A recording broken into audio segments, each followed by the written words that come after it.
And welcome to the Talon Outdoors Show. I'm Charlie. I'm JD. And I'm Grant. All right, and y'all say hey. Go ahead. Go ahead. So you ain't paying attention. Paul Tire. I'm Lieutenant Fred Conrad.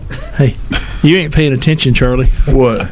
We got to get them to stand up at some point in time in the show in front of the camera for the YouTube thing, because they're all dressed virtually identically, light blue shirts and tan pants. Slide down this way. We apparently did not.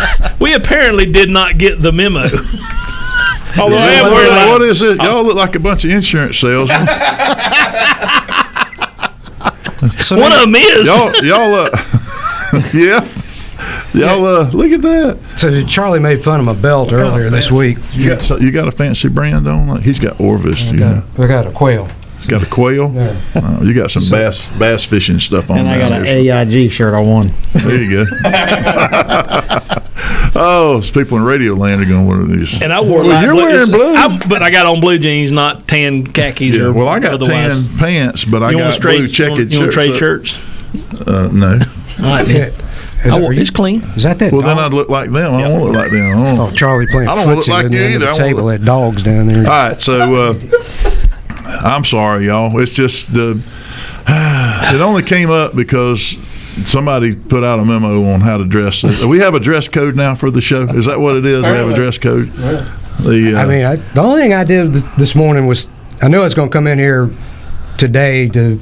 I didn't know I was going to be on the radio, but you were coming to get some holsters. I was coming to get some holsters, and when you were working on that holster for me earlier this week, you made a comment about my Jimmy Buffett belt. So I wore a normal belt. It's the same weave pattern, just leather instead of you didn't like the bright colors that I had on my belt. No, I just mentioned that you were trying to get a holster that your belt fit through, and I said, "Oh, you wear what kind of belt do you wear?" And I looked, I said, "That's that Jimmy Buffett belt," and I was envisioning you with a guitar.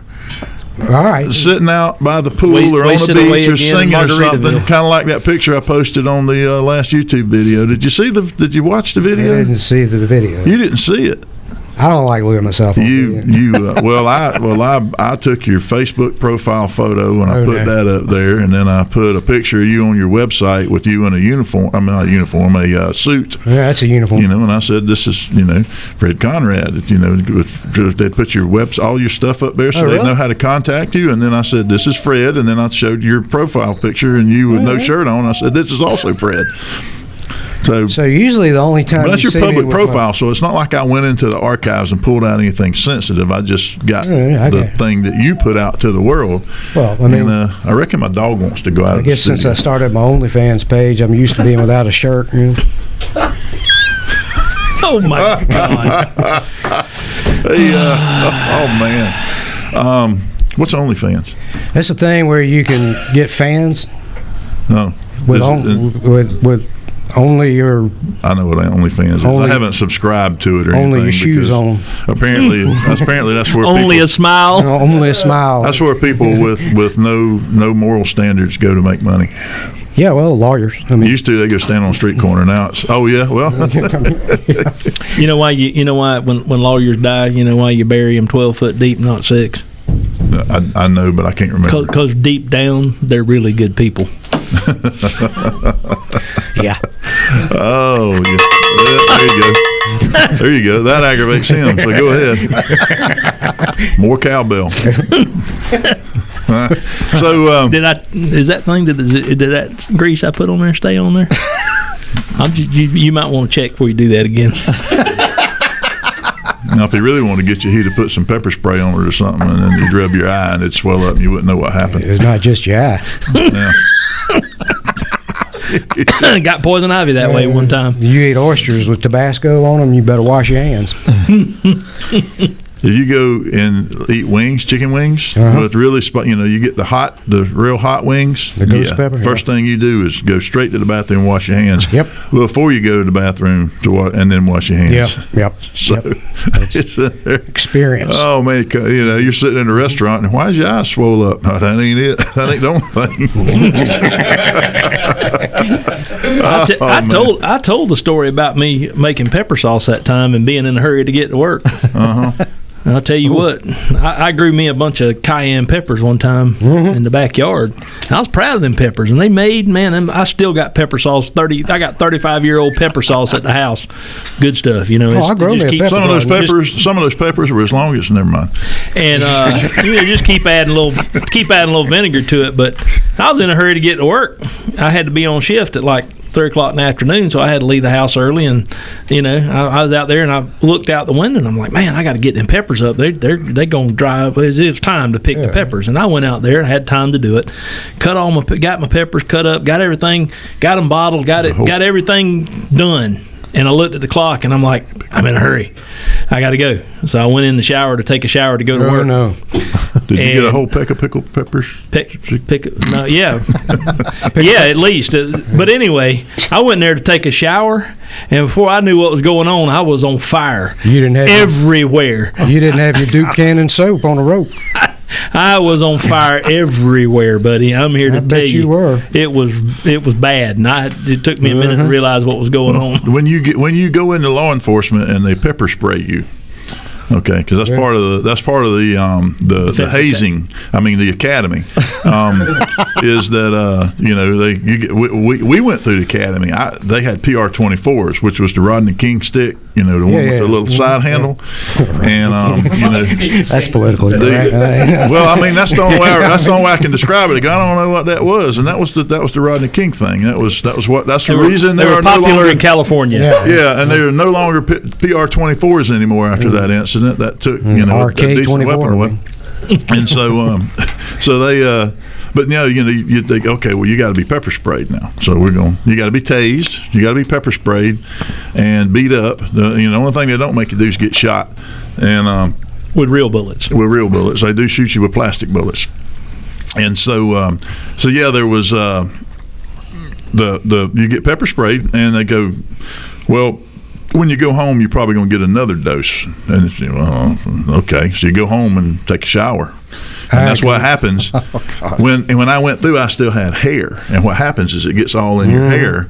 And then it washes out of your hair. And so if you ever do get pepper sprayed and you go home and take a shower, bend over backwards and wash your hair backwards and let it run down the back, because and then you'll only get in a crack in your butt. You don't want it to go down you do not want it to go down the front of your back. So it goes down the front, it gets in your eyes. And it gets on everything sensitive, and it's a whole nother dose all over again. I mean, that happened to me on several dates. The pepper spraying? Yeah. I don't understand it. I mean, was it a date, or was it your attempt at a date? It was an attempt. Hey, baby, you come here and I'm gonna follow you home. Yeah, I mean, no, you ain't. I remember one time in college, I asked a girl for a phone number, and I got home, and it was a phone number for information. Oh, man. It's a police department. Can I help you? You have reached the Leon County Sheriff's Office administrative line. Get rid of my phone, change the number. 891-4200. That's it. That used to be TPD's phone number, but I don't think it still is. It used to be 922-3300 was the Sheriff's Office. Yeah, the jail's 922-3500. Yeah, you would know. But then they changed it from 922 to 6. Yeah, it's 606 now. 606. It's all 606. I think in Leon County. In Leon County, yeah. Yeah. The Alabama is 1. Just dial 1. Dial 1? I don't know. Right. I made that up. Anyway, so when did we leave for our trip? November 5th. And what's the day? Today. How many weeks is that? The 21st. 2 weeks, Charlie. 2 weeks. All right, Sunday, 2 weeks from Sunday. We go hunting in 2 weeks. Looking forward to that. I am too. We got the bus, got new tires on it out there in the parking lot. Ride's good. Got the internet works. The TVs. Yeah, everything. TV's working. Everything's good to go. We're good. I'll see you Monday. I'm flying. God bless you. Yeah. We're not going to get to hear all this. Did you flying up and back then? Yeah, flying up and back. I got to get back for You always have to get back to go to work. I'm a busy man, you know. Must be nice to be important. I'm just looking forward to getting away. And I got I got 2 hunting trips wrapped up into one. I'm gonna be gone for like 10 days. Yeah, we're dropping him off on the way back. Where you from going? the hunting trip to another hunting trip. Kentucky. Oh. We'll be back in just a second, and then I reckon we'll tell the rest of that story.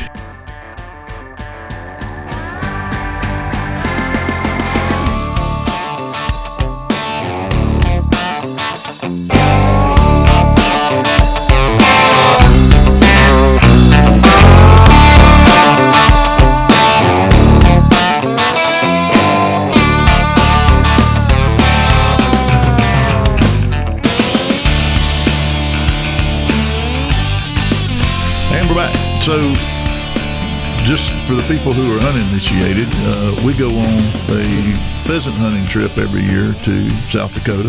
Millette, South Dakota. Yep, with rooster tails. Yep. With our good friends up there. Yep. And we have a really, really good time. Walking cornfields and not so much CRP. I don't think I have a good time walking CRP. CRP is not, depending on how short or long it is. You know, they cut it a few times, and over the last few years, they've actually gone out there and harvested some of that grass to feed cows with. The cattails is what's not fun. Yeah, and cattail sloughs when you ankle deep in the water. And Fred, sometimes thigh deep in the water. Yeah, you it'd be over my head. Don't go in the cattails, Fred. No, I figured out real quick that I was a flank shooter. Yeah. I mean, they walk the sides. The sides are easier to walk than up the middle, especially when we're in the corn, because I can't see over the top of it. I know you can't. No, it was. Fred's just lost over there in the corn. 9 foot tall corn stalks. They're walking along looking for him. Have to bend over and look down between the stalks to see. The problem is if you're a flanker and you flush a deer out of that corn, that thing was. I mean, that happened. Just duck. Get down low. No, he was coming right toward me, and JD was flanking along with me, and it hadn't been for him, I might be under the ground on account of that deer, because he was making a beeline. Yeah. Oh, I've had the does come within 5 or 6 feet of me. Oh, yeah. Up there, I had a buck that I was just about to shoot in the face. He weighed more than I do, which is substantial. He was 325 pound buck with a whole bunch of horns on him, big rack, and he jumped up out of the middle of the corn in the snow and was coming right towards me. And I picked my shotgun up, and I'm like, okay, about another step, and I'm going to do something to dissuade him from killing me, because if that thing had hit me, it'd have been all over. He'd have got hit by a blind deer at that point. I mean, that doe that came at me, I mean, it was worse than when I was at Disney World last week with the obese people on the scooters that were just chasing me down. Oh, man. Well, if there was any politically correct bones, it was people just tuning out. You offended me. Anyway. Well, yeah, they come out. I just wonder if the deer do in fact come out of the corn wide open. You better be jumping and hollering and shooing at them to get them to turn, because they'd hurt you. They're big. They're not small deer. They look like bodybuilders. They've been on this. I don't know what kind of steroids they put in the crops. A lot of corn. I mean, they're living right in the middle of a dead-gum cornfield with corn on the stalk, and their corn up there is not like we think corn is down here. I mean, irrigated corn down here that's really good-looking corn in North Florida, South Georgia, that stuff up there, just dry land. I mean, the dirt looks like the bottom of a pond with all that muck and all. Yeah. Looks like here. It's dark black dirt. I mean, you truck that stuff down here, use it for fertilizer. It's crazy. Yeah. And so anyway, I'm looking forward to going up there. I keep thinking about Argentina again. The more I think, I just don't want to leave the country. I want to go dove hunting again, but I don't want to go down there. You started this YouTube thing with the GoPro camera, and I dug my GoPro out of storage where it'd been in a box forever, because mine was an early one. He comes in and says, "Hey, I found my GoPro. What's a Hero 3?" He said, "What are they up to now?" I said, "Well, that's a 11 or 12." So it don't even matter. The one with the fisheye lens on it. It's just got one setting, one lens, and it's on and off. No viewer on there. Well, that's what I hated about the thing, because I could never tell what I was taking a picture of, because you can't see. Yeah. Well, they make a little doohickey thing, that LCD screen that plugs into the back of it now. Yeah. So I bought one of them so I can actually see where it's pointed now. And I was playing around without getting all that thing set up messing with it again because I forgot how to operate it, and found the SD card was in there from 2012. Really? And it was us dove hunting in Argentina in 2012. So I got about 30 minutes of footage of me shooting dove, and my little my loading my helper. Yeah. They give you a helper when you get on there to load your shotgun. So you shoot your shells out of your shotgun and you hold your shotgun up, and they stuff some more in there and you shoot some more. And I think the one English word he spoke was got him. So it's boom boom got him, boom got him, boom boom. Hey man, I think I got it. No, senor. You keep going. Mine was a kid named Carlos, and he was new apparently because they were explaining to him what to do. And I'll load, just hand me some shotgun shells. I'll just load my own because no. And so fine. So I'd boom and turn it, and he would shove them in the bottom of the thing. I'd go back to work. And after about the first hour or two, his fingers are bleeding, and the other one's got calluses on their thumbs, and they're good to go. He's over there. They're wrapping electrical tape around his thumbs, and now he's getting electrical tape stuck in the shotgun, trying to get it out. And he's like, and you get to the end of a. You're shooting shotgun shells by the case at that point, and then they charge a premium for them, which is why we haven't been back since then. See, if I went down there, I'd want Consuela to be my helper. Consuela? Yeah, on Family Guy. Yeah. Shoot the bird. No. Yeah, if you're a hunter and you've never done it, if you love to shoot birds, that is one amazing, absolutely amazing trip. But it is, like Charlie said, they don't make their money on the hunt and on the lodging and all that. That's not exorbitantly expensive, but the shell bill at the end of the trip, if you get trigger happy and you shoot a bunch of shotgun shells, it gets expensive in a hurry. So you didn't have on that GoPro any of the footage of Corey in his America shorts? No, that's actually I do have that saved on off my phone. I videoed that on my phone. So Corey Havard went down there with us. He used to work with us, and he's an old Marine. Yeah, not an old Marine. He's a Marine. And he wore to the field under his hunting clothes. Wore what the military guys will recognize as silkies. It's kind of like jogging shorts back in the old dolphin short jogging days. These are like underwear and or jogging workout shorts. He had on a pair of red, white, and blue silkies. He stripped down to nothing but his boots and his red, white, and blue silkies, and he's out in the middle of the field shooting. He had a shotgun in both hands at one point. Yeah. Yell, America, boom, boom, boom. I got a few of them that are orange. I stole them from. And I don't know what they were saying about him, but I heard muy loco out of the muy loco American, Yankee. I also found a video of me shooting shotguns with both hands and at a bunch of dove, and then the last frame of it, there's a dove flopping down there between my feet. I actually killed, I think, 3 dove with a shotgun in each hand. There's a bunch of them. So another thing you can do is be completely irresponsible with firearms in Argentina. There's no safety rules apparently that Well, I mean, if you're going to do it, you do it out of the country. You don't do it here. Well, and the best thing about the whole trip was the parakeet meals. Yeah. And they were eating parakeet. Yeah, tastes like birdseed. No, man, they're delicious. No, they taste better than dove. They're delicious, and they were begging us to shoot them, and we wouldn't shoot them for like the first 3 days because they're little green parrots or monk parrots, and they were like shoot parakeets, and we're like, no, man, we're not going to shoot the parakeet. That's somebody's pet. Apparently not. They build nests on power poles and infrastructure, and they big mud nests and stuff. They're a terrible pestilence down there. Just like the dove. I mean, when you're shooting, hundreds and hundreds of dove in a day, you think, oh my Lord, we've got limits here. Only shoot. I went hunting the other day, shot 1 bird because that's what flew over me. And so. Down there, they don't migrate. You pull into the field, and the fields go as far as the next mountain range, which is hours away. And all you see, as far as the eye can see, is just swarms of dove moving around out there. I mean, it's like watching the ocean, on the horizon, but it's all birds moving.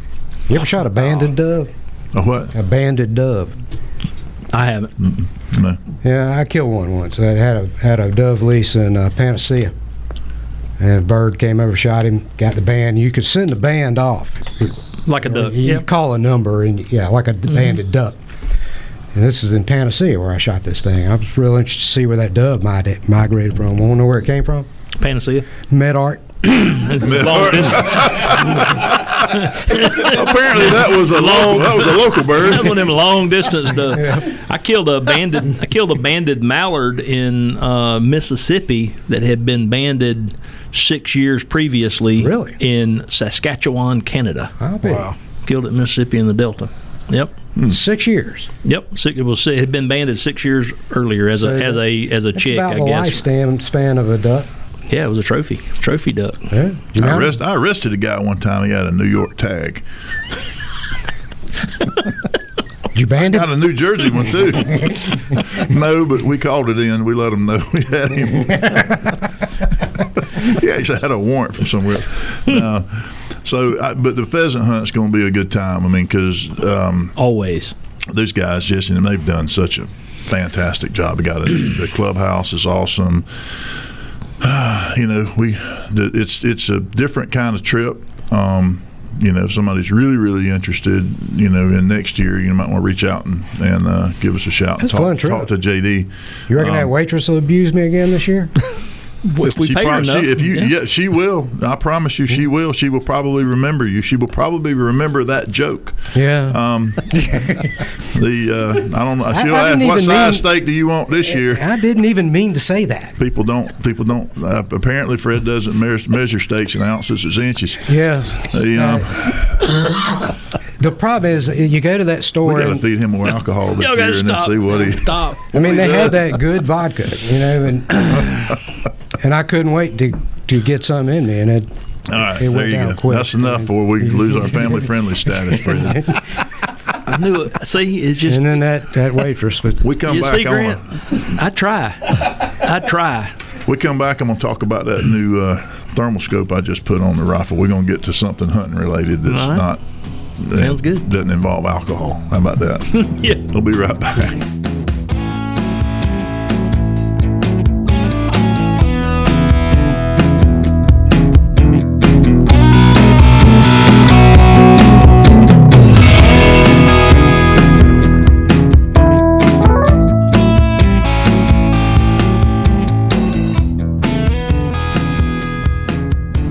Wiregrass segment this week. So a couple things at the range real quick. One, we got our kiosk in for our silencer shop sales. Now, it showed up on a pallet the other day, and I'll explain what it is in just a minute. And the fingerprint module on it, apparently they had a bunch of them made, and the fingerprint module is not working, so we're having to have that replaced. But here within hopefully very shortly, we'll be able to process fingerprints. So what we can do in Dothan, and we've been doing this in Tallahassee for how long? Long time. 3 or 4 years. 3 or 4 years. So Silencer Shop is silencershop.com. You can go on their website and you can buy a silencer. This is something that takes a Form 4 federal tax stamp to get, but you can buy it. They'll ship it to your designated silencer shop dealer, which in Tallahassee in this region, that's what we are, and we are also a designated silencer shop dealer in the Dothan Wiregrass area. But we haven't had, and what happens is you can use their app to submit your photograph, and you can go get fingerprinted or whatever. If you find a location that spends thousands of dollars, by the way, on a kiosk to process the fingerprints, you can get your fingerprints rolled there at the store where your silencer is going to show up. They'll ship the silencer within a couple of days once you purchase it. Yeah, as soon as the Form 3 is approved, it comes in the door. Yeah, and we get a little commission on the sale, but that thing rolls in there and it shows up and goes into our vault, and it stays there until, and you can do e-file now, and our people will work with you on making sure that happens, gets all that submitted, and the turnaround time is like extremely fast compared to what it used to be. I don't know if you had to average. It depends. If you're me, it's not for whatever reason. Outside of JD, so I mean, you'd not, think I'd be in the fast lane by now, but I'm not. It took me about 3 years. So what happens is that can comes in, and at our facility, you're not leaving the property. We're not transferring it to you, but you can take it outside and go to the range and shoot your gun with your can, and conjugal visit. Have conjugal visits with your can until said Form 4 shows up, and that'll come to you in an email, and then you can go ahead and pick it up and take it with you. But there's the benefit of doing this through our facilities. You get your fingerprints, your photograph, your assistance with all of your e-file stuff done there, and you can shoot your can while you're waiting on your tax stamp to come back. And their prices aren't bad at all. I mean, they're just state of the market pricing on that.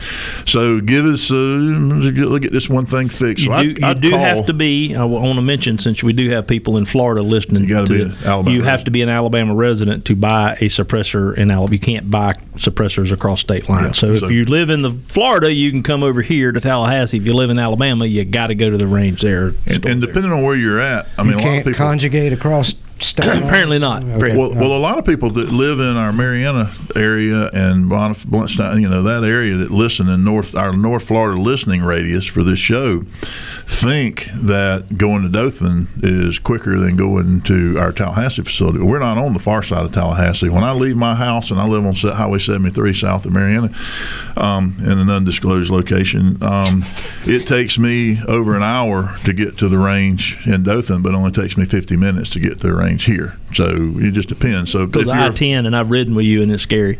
But and that's mileage-wise, it's through about the Claymores in his backyard. Don't come to my house with nefarious intentions. I'm just saying. Just saying. I mean, there's cameras too, and I know when you're there. So yard gnomes full of tannerite and BBs. He's walking around one of those grass suits and hiding in there like red dogs. If you're around my house, I know exactly how far away you are, and now I can get you at night with thermal too. So, of course, I've had that capability for a minute or two. For a minute. But anyway, we have this coming weekend. We've got the Endless Summer Blast. I said Endless Summer Bash. Endless Summer Blast is coming up the next weekend. It's not much of a spectator sport, but if you want to come out and see what it's all about, you can do that. I'm sure they won't mind. You just need to check and make sure they know who you are. Come into the office and talk to our folks about the rules. All of our Dothan staff will be out there competing and participating and all too. So cool. Be a good time. It's going to be a good time. Got Starlink. You have internet in Dothan now. That's cool. Yeah. Good cool. internet. I will be back in just a minute.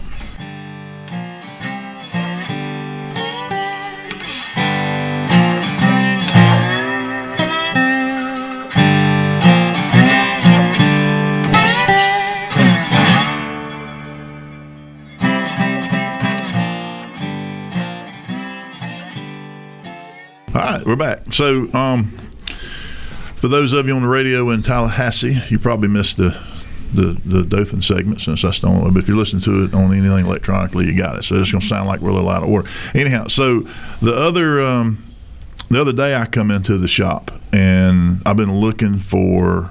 We have some depredation permits on the farm to rid ourselves of excessive numbers of does. We have talked about this, and we're going to be forwarding some of the samples over to the CWD thing, but for testing. But we've just had fields just disappearing, soybean fields down to nothing but dirt. They didn't even make it to harvest. So we've reached out. We got some stuff, and so some of the depredation stuff I'm going to be dealing with is going to be after hours, which you can't normally hunt at night. But when you are operating, you can hunt at night. It's just you go to jail for it if you get caught. Yeah. Which is still saying coyote hunting at night. You have to hire. You good thing you're Fred. Yeah. I mean, yeah. Reasonable doubt for reasonable price. So anyway, so when you talk about hunting deer at night, it's because of the depredation issue. It's just easier to shoot. So what the one challenge is, going out there, and we've done this in the past when I had field peas out there back in the 90s.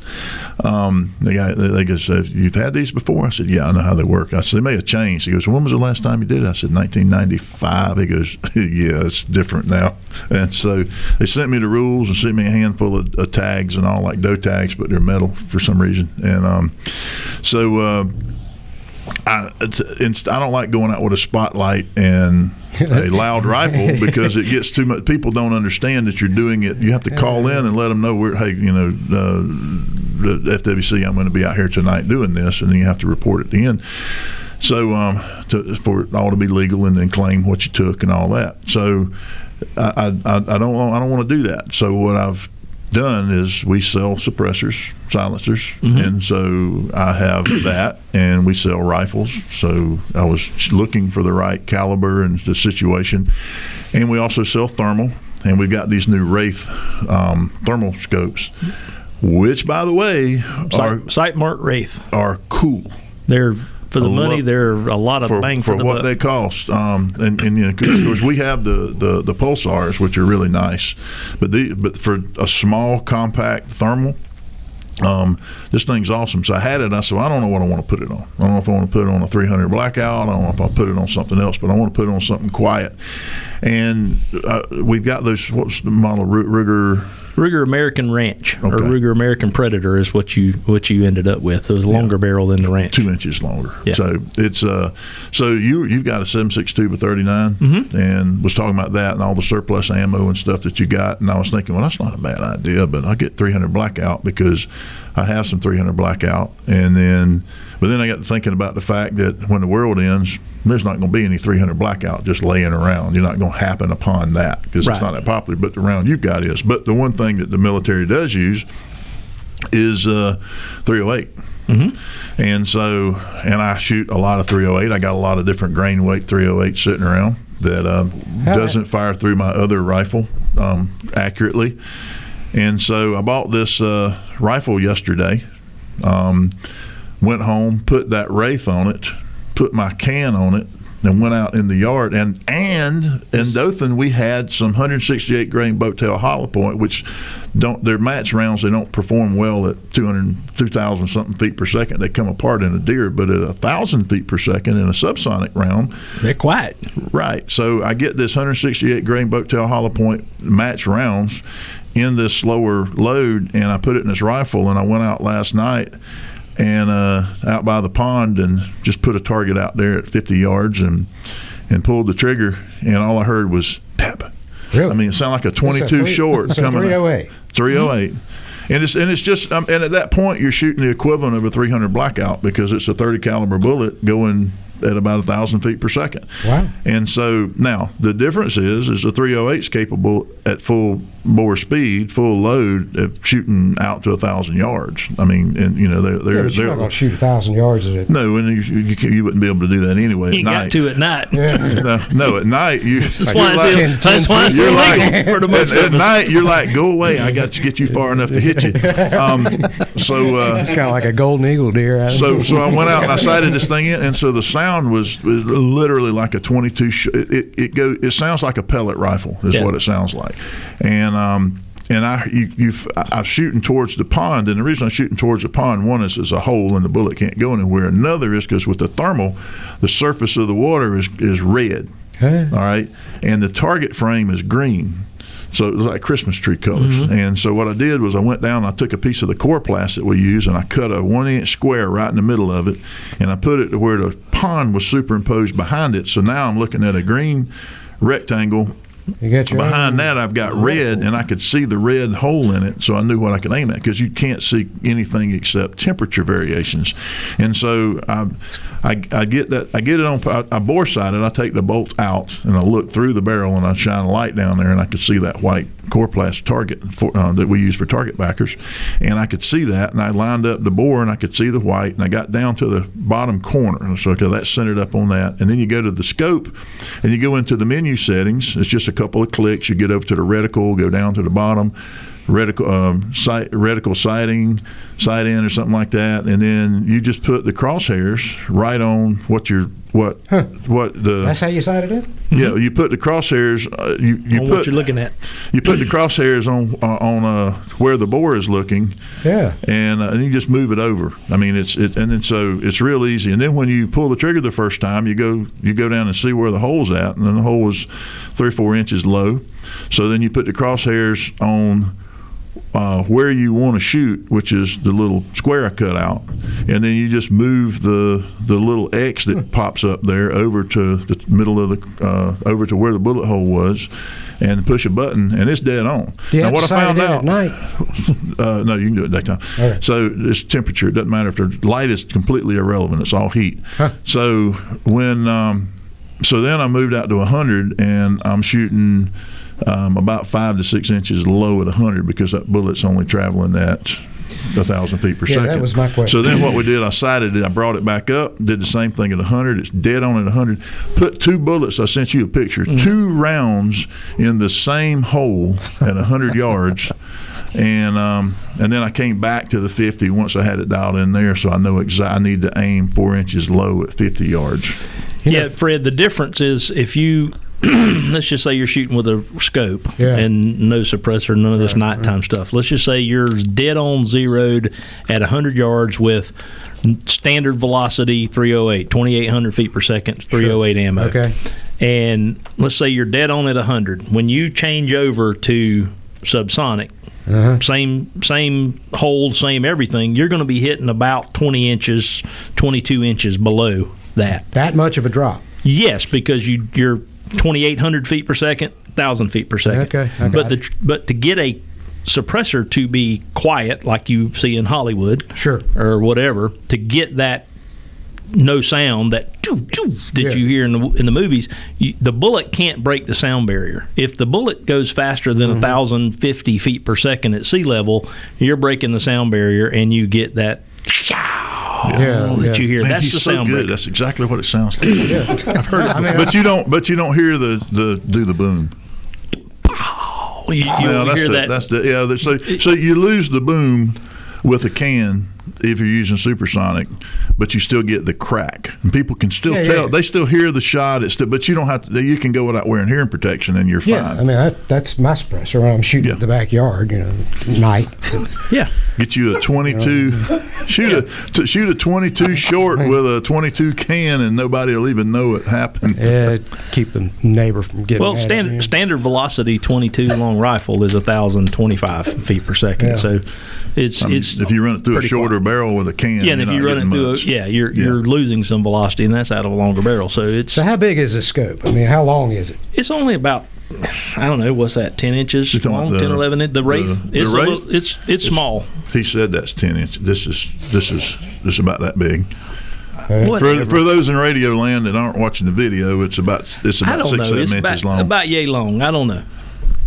So anyway. I think he's exaggerating. Y'all just really the pulsar is that big. If you put the eyepiece on it, it's you talking about if you put the rubber piece on the end of that, but it does make it longer. Yeah, yes. I know this inches and rubber piece. All right, this is.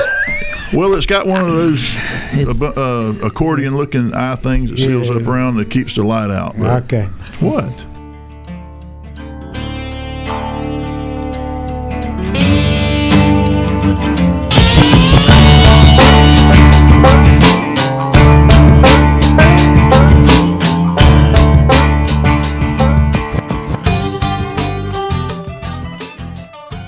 And we're back. So I didn't even sign off the last segment. We're still talking. He distracted me, Fred. I didn't do anything. Well, we need to talk about something. That's all, folks. So, Paul, let's get to somebody that's not filthy-minded. Paul, I don't know. He plays with rubber worms all day. There you go. That's my contribution to the day's nastiness. There you go. Hey, and we fish with a lot of beavers too. Yeah. All right, y'all got to quit topping me up. All right, never mind. Talk about fishing. I'm trying to maintain some standards in here, folks. If y'all I apologize. turn Fred's microphone off for a little while. It's just, I apologize. And, I don't know what. You been catching any fish, Paul? You know, they have been biting. This fall weather is so nice. I tell you, today we have a strong west wind, and we got some cool weather coming in the next few days. But the fishing's absolutely great right now. It's going to get even better and better too. I think there's a big tournament on Lake Talquin this weekend. Yes, and there's a big high school tournament coming on Lake Seminole in the next couple of weeks. Guy the boat basin. I've had a couple of the high school tournament kids coming in here the last few days getting ready to go. Yep. And get up. y'all, Fred, Charlie did that. Sorry. There you go. All right, leave Fred's chair alone. Bless his heart, he was under the table. He went completely under the table. he sure did. Yeah, I've done that before. Anyway, what y'all catching them on right now? Right now, topwater baits have been working really good. Spinner baits and crankbaits. You get a lot of fish that are spinning, chasing bait, feeding on shad, still feeding on brim some too. Had a real big one yesterday on a frog. Missed it, but that's starting to happen. And I had a friend come in from California. He caught about a 6-7 pounder on a Cinco yesterday. One of the rubber worms. Good. Yeah. So the Topwater bait. So does that mean like a sneaky Pete on a fly might? I'm not much of a fly fisherman. Yeah. You just take a fly and put him out there. But it probably would work. Yeah. It's Especially right now. It's a popper. Yep, that'd work. Yeah. That would for sure Or work. prop baits right now. Poppars, remember the old poppars? That's working. Buzz bait will get good in the right conditions right now. So you throwing near the shore? Or you Whopper ploppers. throwing near the shore, or are you throwing out? Around the grass lines. Okay. Lake Seminole's got a lot of grass in it. Not a lot of like Lake Talcott. You can fish right against the bank. Grant, I think they're just Up making Seminole, that there's a words lot of now. grass. Good question though. Yeah, I like fly fish. I mean, It's Lake Seminole's very good for that, Yeah. especially when the brim start getting on them grass lines. Oh, yeah. And the mayflies start. I like to take a popper, and then you tie off a nymph trailing behind him and pop him on, and so that gets Yep. gets him excited, and then he gets a nymph, and then runs off. Mm-hmm. There you go. Hey, you ever done that? You know, Fred grew up. Is this real, or are they just Yeah, making this up? no, he's it's very real, Charlie. Very real. I don't do a lot of Bring your fly fishing, rod. so We'll I try that. Well, see- that would be kind of cool. I grew up. I used to fly fish a lot on Lake Seminole. I did not have a fly rod. I had a cane pole. I had a cane Brim pole. busters weren't really good. A brim buster cane pole with a piece of fly line and Yep. a popper on it, and that's what we fly fished with. We'd wade along there. Used to wade Lake Seminole, and everybody's like, "You mean you walked around lake with all them gators in there?" Well, back then the alligators population wasn't what it is now. Earlier this year when the mayfly hatch was going on, my buddy Cliff Strawn was out. He was doing the same thing with a brim buster. Yeah. And he was catching the heck out of brim doing that. That's the whole purpose of the fly. That all originated in England. So the fly line is so you can take a very light, That's right.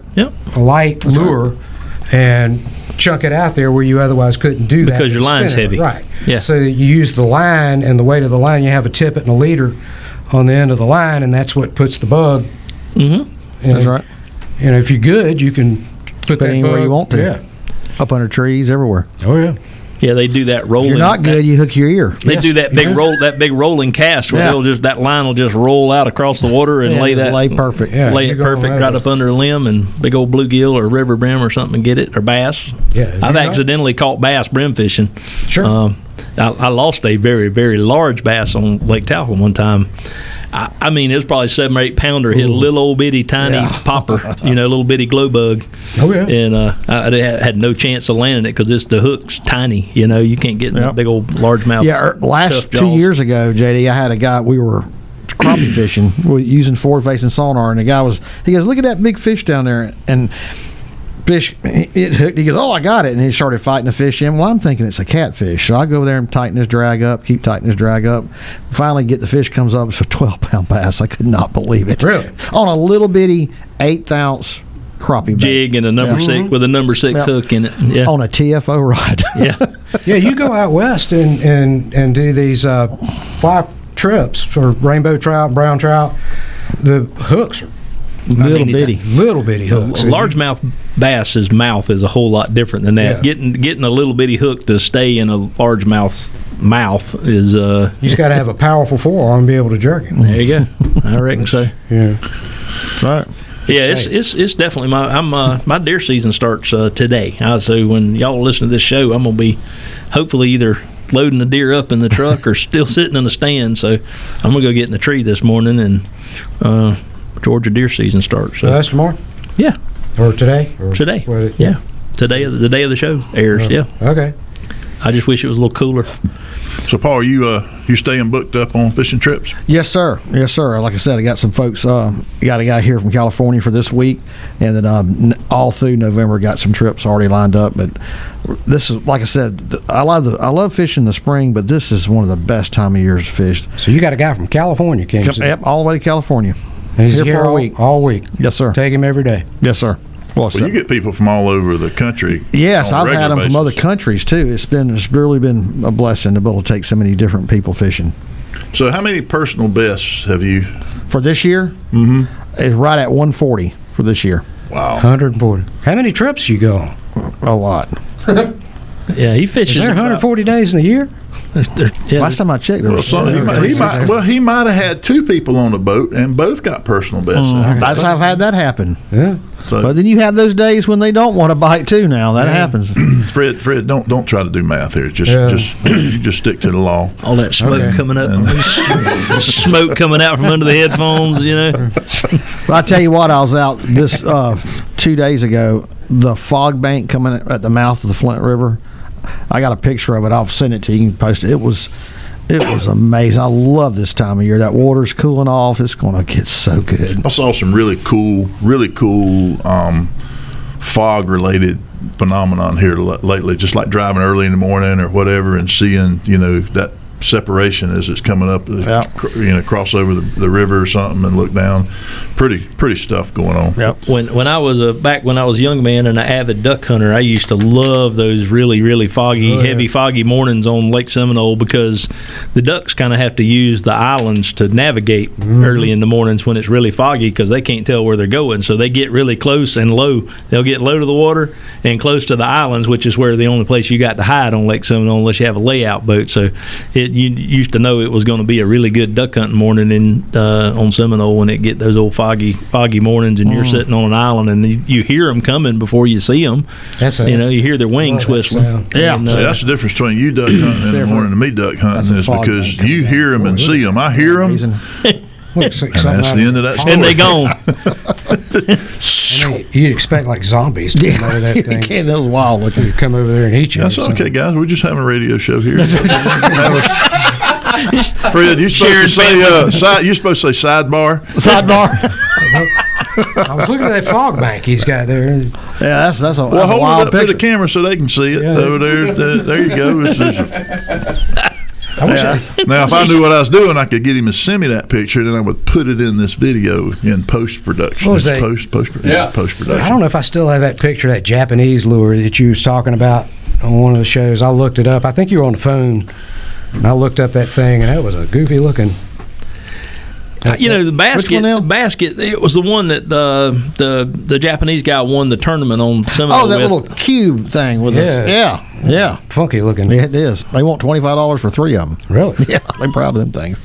Just a piece of plastic. Grant, this is if we were at a party somewhere and they were having this conversation. This is when me and you wander off over there and talk about something completely different that we understand and are interested in. Grant's like, I'm just running the computer. Hush, leave me alone. The moral of this whole story is the time of the year to get outside and do things. That's and right. Enjoy Outdoors. being out in nature. So and there's so much to do. Yeah. That's right. There's hunting seasons. There's fishing. Fishing's great. Hunting's great. This is the best time on the planet to be living where we live. Everything but riding a bicycle down a canopy road. Anything else outside, go do that. Yeah, don't do that, especially if I got to get somewhere. Because people are hunting and they got a drink or two in them and big wide mirrors and all the 4-wheel drive trucks are on the road, and that just don't mix. Yeah. I'm sorry. And then you got to call Fred. To all my cyclist friends, bless your heart. You know I love you. No, them cyclist people. Until I get hung behind you. Ooh, they're intense. And they're going, why are you picking on us? No, I'm just trying to save your life. That's all. Don't mess with the cyclists. They'll beat you up. We'll see y'all next week.